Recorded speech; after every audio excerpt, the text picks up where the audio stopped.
Bonjour, c'est Il Pastore, une étude biblique courte sur la question du temps dans l'Apocalypse.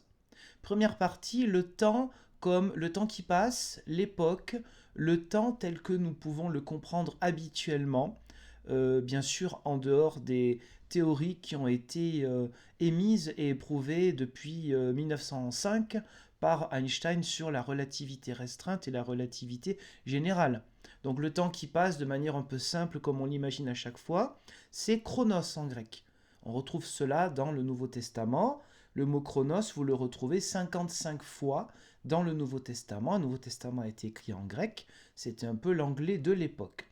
La bonne nouvelle, évangile, euangelion, message positif, en grec pour que le maximum de gens puissent l'entendre, le comprendre et adhérer au Seigneur Jésus-Christ. Donc Chronos, on le retrouve 55 fois dans le Nouveau Testament et 4 fois dans le livre du dévoilement de la révélation, Apocalypsis, levé du voile. Mais on trouve un autre mot aussi, kairos, qu'on traduit aussi en français par le même mot temps, mais qui signifie autre chose. C'est le temps opportun. C'est une manière de dire il est temps de. C'est une occasion à ne pas rater. Pour cette première partie, quelques petits passages, nous allons lire et regarder un petit peu ensemble. On va parler uniquement du temps comme on le voit habituellement, l'époque, le temps qui passe. D'abord, au deuxième chapitre, versets 18 à 25, la version que j'utilise, c'est la traduction dite de la Colombe, mais chez vous, vous pouvez regarder dans d'autres traductions, c'est toujours intéressant de voir les différences, puisque traduire, c'est déjà un petit peu interpréter. Écrit à l'ange de l'église de Thyatire. Voici ce que dit le Fils de Dieu, celui qui a les yeux comme une flamme de feu, et dont les pieds sont semblables à du bronze. Je connais tes œuvres, ton amour, ta foi, ton service, ta persévérance et tes dernières œuvres, plus nombreuses que les premières. Mais ce que j'ai contre toi, c'est que tu laisses la femme Jézabel, qui se dit prophétesse, enseigner et séduire mes serviteurs pour qu'ils se livrent à l'inconduite et qu'ils mangent des viandes sacrifiées aux idoles. Je lui ai donné du temps pour se repentir, mais elle ne veut pas se repentir de son inconduite. Voici que je la jette sur un lit ainsi que dans une grande tribulation, et ceux qui commettent adultère avec elle, à moins qu'ils ne se repentent de ses œuvres. Je frapperai de mort ses enfants, toutes les églises connaîtront que moi, je suis celui qui sonde les reins et les cœurs, et je vous rendrai à chacun selon ses œuvres. Mais à vous, à tous les autres de Thyatire qui n'ont pas cette doctrine et n'ont pas, comme ils disent, connu les profondeurs de Satan, je dis je ne mets pas sur vous d'autre fardeau, seulement ce que vous avez, tenez-le ferme jusqu'à ce que je vienne. Alors nous avons là un langage qui rappelle bien sûr le langage des prophètes, c'est-à-dire non pas de ceux qui annonçaient l'avenir, mais de ceux qui interprétaient le présent à la lumière de la foi, de ce qu'on peut appeler une forme d'inspiration, à la fois pour dire les quatre vérités au peuple hébreu, et pour dire qu'une autre possibilité, la possibilité donc du pardon, de la réconciliation avec Dieu, est toujours possible. Nous avons un peu de cela dans ce passage. Il y a du temps, c'est-à-dire la patience de Dieu à un certain temps, faut pas non plus abuser quand même, c'est-à-dire que là nous avons une fausse prophétesse. Pas parce que c'est une femme, mais parce que c'est une personne qui effectivement dit des choses fausses et qui égare. Donc nous avons tout un vocabulaire qui rappelle celui des fausses religions dans l'Ancien Testament, notamment l'adultère. Il y avait des formes de prostitution sacrée dans les grandes religions qui entouraient celles du peuple élu, du peuple hébreu. La référence au prophète est importante parce que nous sommes dans un livre prophétique, le livre apocalyptique, c'est-à-dire de dévoilement, là c'est celui de Jean, celui qui clôture le canon des Écritures et qui clôture du coup bien sûr le Nouveau Testament. Il s'agit d'interpréter le présent. Et à cette époque-là, nous voyons quoi ? Des problèmes dans l'Église, voilà. Dès le départ, il y a des soucis, vous le savez si vous lisez les lettres de Paul ou les autres, on voit bien qu'il y a des problèmes dès le départ, que tout n'est pas parfait dans la communauté chrétienne. Et donc là, c'est pareil, nous avons des fausses doctrines, des erreurs qui sont proclamées. Dans le contexte de ce livre, ça pourrait dire quoi ? Le contexte de ce livre, rappelons-le toujours, c'est un contexte de persécution des chrétiens. En gros, il est écrit avant l'an 100, peut-être vers 95 de notre ère évidemment chrétienne. Ce livre est un livre d'encouragement, d'espérance pour les chrétiens persécutés. Ce n'est pas un livre de magie qui annonce l'avenir. Il faudra le répéter toujours et encore, car cela peut tromper des gens. Tromper des gens, c'est ce que fait cette prophétesse. Jean lui donne le nom de Jézabel, qui rappelle un personnage féminin très négatif dans l'Ancien Testament. On est dans la symbolique. La symbolique, ça ne veut pas dire qu'on est dans des légendes, mais à travers un langage que les chrétiens de l'époque comprenaient eux sans doute assez bien, parce qu'ils étaient très ancrés dans les Écritures, c'est-à-dire dans l'Ancien Testament. Ils comprenaient beaucoup plus la symbolique que nous aujourd'hui. C'est normal, il y a un décalage de temps et de culture entre eux et nous. Et puis il y a un autre problème, ou faux problème, quand on fait un minimum de théologie, on voit bien que c'est un faux problème, c'est que le langage codé, les chiffres, les animaux qui sont utilisés dans le livre de l'Apocalypse, c'est aussi dans le but que la censure romaine, la censure de l'Empire romain, ne comprenne pas qu'à travers ces animaux, ces symboles, il est question du mal incarné, qui à l'époque est l'Empire romain, l'Empire païen qui persécute les chrétiens. Donc le temps qui passe, le temps qui est utilisé, c'est celui-là notamment de la patience de Dieu envers le mal qui existe au sein de l'Église, et ça nous rappelle bien sûr l'Ancien Testament. Il serait donc bon de se repentir pour elle, pour cette Jézabel entre guillemets, et bien sûr pour tous ceux qui l'ont écoutée. Livre du dévoilement, toujours, chapitre 6, versets 9 à 11. Quand il ouvrit le 5e sceau, je vis sous l'autel les âmes de ceux qui avaient été égorgés à cause de la parole de Dieu et du témoignage rendu. Ils crièrent d'une voix forte, « Jusque à quand, Maître saint et véritable, tardes-tu à faire justice et à venger notre sang sur les habitants de la terre ?» Une robe blanche fut donnée à chacun d'eux, et il leur fut dit de se tenir en repos quelque temps encore, jusqu'à ce que soient au complet leurs compagnons de service et leurs frères, qui allaient être mis à mort comme eux. Comme je vous l'ai dit, le livre du dévoilement, appelé en français, on traduit pas, on transcrit par Apocalypse. En allemand, c'est Offenbarung, donc la révélation, et pareil, bien sûr, Revelation en anglais, ce qui est une vraie traduction et non pas une transcription du mot grec apocalypsis. C'est un livre d'espérance. Quelque temps encore. Ce livre s'adresse, encore une fois, à des gens persécutés, à des gens qui ne voient pas le bout du tunnel. Est-ce que Dieu va faire quelque chose? Est-ce que l'Église, en fait, va s'arrêter? Finalement, ce message d'espérance, ce message de résurrection, c'est terminé maintenant parce que nous avons des persécutions graves. Il y a une partie des chrétiens qui quand même tiennent à leur vie et on les comprend humainement. Et donc peut-être qu'ils veulent faire des compromissions et faire semblant d'être d'accord avec la politique générale et l'idolâtrie en fait générale, d'adorer, de faire semblant d'adorer les faux dieux de l'Empire romain et de vénérer l'empereur ou le chef de l'État du moment. Et puis en douce, notamment le soir, célébrer le culte chrétien et comme ça, on est quand même chrétien. Bon, c'est l'un des gros soucis du combat intérieur des chrétiens de cette époque-là et surtout des chrétiens d'aujourd'hui, puisque ce livre, il doit parler beaucoup plus à ceux qui sont persécutés, c'est-à-dire dans une 50aine de pays, là actuellement, en 2020, qu'à l'époque. Voilà sans doute son but aujourd'hui, et pas de tirer des versets et de dire ça a été annoncé, le virus et tremblement de terre, je ne sais quoi. Ça c'est de la magie, c'est du paganisme, ce n'est pas de la théologie chrétienne, et certainement pas de la théologie protestante. Donc, quelque temps encore, une espérance. Est-ce que nous allons avoir la fin, le terme de ces graves soucis? Est-ce qu'on va devoir encore verser son sang? Alors, là aussi, il y a des références qu'on ne connaît pas forcément. C'est le travail de la théologie de creuser un petit peu. C'est-à-dire que bien sûr, le Nouveau Testament puise dans l'Ancien.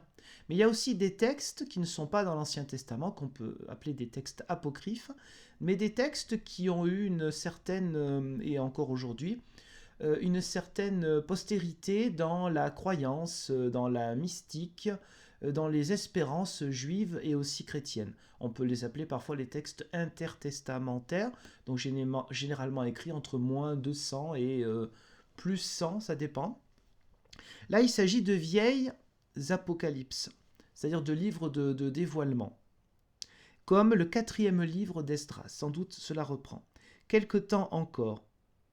La robe blanche fut donnée à chacun d'eux, une notion de pureté, sans doute peut-être un lien avec le baptême. Pour être au complet, c'est-à-dire quand est-ce que nous aurons l'unité Est-ce que nous allons nous retrouver? C'est un peu aussi la question de la vie après la mort, qui d'ailleurs peut être notre question, hein, notamment quand on est en deuil évidemment. Est-ce qu'on va se retrouver? Donc là nous avons un questionnement. Combien de temps encore? Il n'y a pas beaucoup de réponses, il y a beaucoup de questionnements. C'est pour ça qu'on parle de parole de Dieu, de la Bible, pas une parole qui tombe du ciel, mais une parole qui nous touche parce qu'elle correspond à nos propres questionnements et nous invite, nous incite à chercher aussi des réponses par notre intelligence, mais en cherchant des éléments dans les Saintes Écritures. Et si on n'a pas réponse à tout, c'est bon signe, puisque la Bible n'a pas réponse à tout, la Bible n'est pas Dieu. Saintes Écritures, c'est pas Dieu, c'est un média utilisé par Dieu, et nous encore moins. Continuons avec un autre extrait sur la question du temps qui passe dans ce livre du dévoilement, puisque, donc, comme je dis, il y a 4 passages où il est question du temps comme chronos, le temps qui passe. Maintenant, au chapitre 10, les versets 5 à 7. Et l'ange que j'avais vu debout sur la mer et sur la terre leva la main droite vers le ciel. Puis il jura par celui qui vit au siècle des siècles, qui a créé le ciel et ce qui s'y trouve, la terre et ce qui s'y trouve, la mer et ce qui s'y trouve, il jura qu'il n'y aurait plus de délai, mais qu'au jour de la voix du 7e ange, quand il s'apprêterait à sonner de la trompette, alors le mystère de Dieu s'accomplirait, comme il en avait annoncé la bonne nouvelle à ses serviteurs, les prophètes. Donc là, nous sommes dans un langage de dévoilement qui est typique du livre de Daniel. Vous savez, le livre de Daniel dans l'Ancien Testament, c'est un peu l'Apocalypse de Jean de l'Ancien Testament. Et c'est pas pour rien, justement. Si nous avons ce livre du dévoilement qui est particulier, que sans doute on ne lit pas tous les jours, qui n'a pas particulièrement intéressé les réformateurs, Luther ou Calvin par exemple. Sans doute à tort. Mais on voit bien que ce livre, il a été un peu mis de côté, et du coup, il a été récupéré par ceux qui ont un mauvais esprit, c'est-à-dire un esprit de manipulation, vouloir se faire peur et faire peur aux autres, un esprit sectaire, un esprit de gourou. Donc là, nous avons Daniel qui est repris. Le livre de Daniel, il revient, mais des dizaines de fois, bien sûr, dans le livre de l'Apocalypse, dans le livre du dévoilement. Là, nous avons une référence à Daniel au chapitre 12, verset 7. Jean insiste, lui, sur donc ce Dieu créateur. Il est lui-même garant de la vérité que l'ange a dite. La question de la vérité, vous savez, est très importante dans les textes de Jean, que ce soit l'Évangile ou ici le livre du dévoilement. L'ange donc est fièrement campé. Il prend à témoin le Créateur du ciel et de la terre, un peu comme on fait dans l'Ancien Testament, qu'il n'y aurait plus de temps. Ce n'est pas que désormais l'éternité viendrait supprimer toute succession temporelle, mais le délai expire. Assurément, la patience de Dieu s'étire bien au-delà de nos attentes, mais elle ne saurait favoriser les éternelles dérobades de notre crédulité et se prolonger indéfiniment. Donc, ce livre, l'un des messages de ce livre, bien sûr pour les chrétiens de l'époque avant tout, puisqu'il a été écrit à une époque pour des gens de cette époque, eh bien, ce livre donc laisse du temps, donne du temps à ceux qui l'écoutent, à ceux qui le lisent, ceux qui ont la possibilité de le lire, mais surtout de l'écouter, de se dire, voilà, où est-ce que j'en suis maintenant dans ma conversion? Est-ce que je suis vraiment chrétien dans mes actions quotidiennes ou pas? Voilà. C'est pas pour faire peur, c'est pour simplement se poser la question. Comme dans les évangiles, le Christ ne fait pas peur, il nous interpelle pour savoir où nous en sommes. Et c'est à chacun d'entre nous qu'appartient de réfléchir une réponse, de savoir nous poser, savoir nous positionner pour le présent et l'avenir. Dernier passage qui utilise le mot chronos, c'est-à-dire le temps qui passe, le temps qui s'écoule. Nous sommes au chapitre 20, c'est-à-dire presque à l'ultime fin de ce livre-là, chapitre 20, versets 1 à 3. Puis je vis descendre du ciel un ange qui tenait la clé de l'abîme et une grande chaîne à la main. Il saisit le dragon, le serpent ancien, qui est le diable et Satan, et il le lia pour 1000 ans. Il le jeta dans l'abîme qu'il ferma et scella au-dessus de lui, afin qu'il ne séduise plus les nations, jusqu'à ce que les 1000 ans soient accomplis. Après cela, il faut qu'il soit délié pour un peu de temps. Fin de citation, la dernière sur le temps dans le sens de l'écoulement du temps, dans le sens du mot chronos. Donc là, bien sûr, nous avons une insistance, alors là, pour le coup, pour ceux qui n'auraient pas compris, Jean insiste très clairement, hein, le dragon, serpent ancien, diable et Satan. Bon, ça ne peut pas être plus clair sur le mal absolu. Alors le mal absolu n'est pas forcément personnalisé dans un être avec des cornes, hein. Ce n'est pas cette image-là très médiévale qui est biblique. Le mal absolu, c'est ce que peut faire l'être humain. Ce mal absolu sera lié pendant 1000 ans. Alors 1000 ans, le temps de 1000 ans, c'est quoi? La symbolique généralement de 1000, c'est l'éternité. C'est plus dans l'idée, c'est pas 1000 ans à prendre littéralement, quoi. Comme les 144 000 qui seront les élus, 144, 12 fois 12, les tribus d'Israël, l'Église, les deux peuples choisis ensemble, et 1000 pour toute l'humanité. L'espérance, c'est que toute l'humanité se réconcilie en Dieu. Et là, pareil, c'est une manière de dire, lié pour 1000 ans, et puis ensuite, quand c'est accompli un peu de temps, c'est une manière de dire, on est quand même tranquille. Dieu nous laissera tranquille, non pas que c'est lui qui fasse le mal, mais en liant le mal, ce qui est le mal absolu. Nous avons bien sûr des références à l'Ancien Testament, notamment le psaume numéro 110. Donc là, nous avons une traduction qui nous parle du temps dans sa plénitude, que la présence du Christ apporte avec elle. N'oublions pas, ces chrétiens persécutés, ils se demandent si tout est terminé ou pas, si finalement le Christ qui a versé son sang pour l'humanité, son message va-t-il se répandre, ou tout va se terminer avec leur mort à eux, à ces chrétiens-là, avec leur propre martyr. Donc ce livre nous parle que non, et un jour il y aura un temps meilleur. C'est un livre d'espérance, ne l'oublions pas. Alors, pour faire ressortir la qualité de ce temps, on peut trouver une comparaison avec les maigres 3 ans et demi alloués à Satan pour sévir parmi les nations. C'est-à-dire qu'il y a un autre passage du livre du dévoilement qui évoque 3 ans et demi qui sont prêtés à Satan, c'est-à-dire le calomniateur, hein, celui qui sème la zizanie, la division, pour sévir parmi les nations. On voit bien qu'il y a une différence fondamentale quantitative. C'est-à-dire que d'un côté, 3 ans et demi, c'est le symbole, c'est la moitié de la perfection, qui est 7, c'est la moitié du temps, ça veut dire en gros rien du tout, c'est pas grand-chose. Alors que 1000, c'est vraiment quelque chose qui est extraordinaire dans la longueur de temps.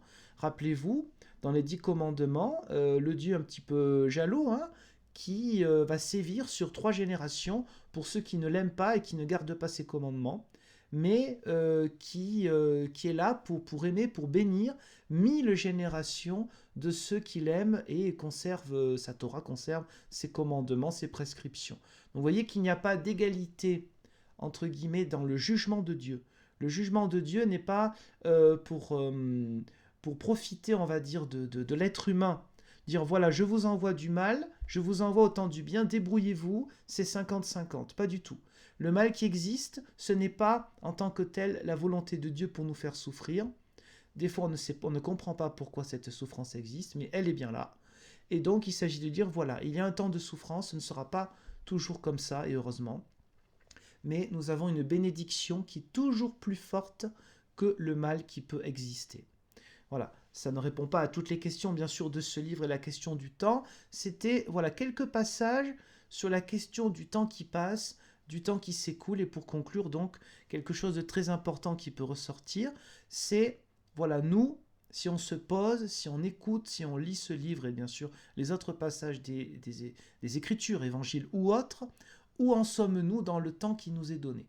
Où en sommes-nous aujourd'hui dans cette possibilité de se convertir, c'est-à-dire de changer de vie avec l'aide de la grâce de Dieu?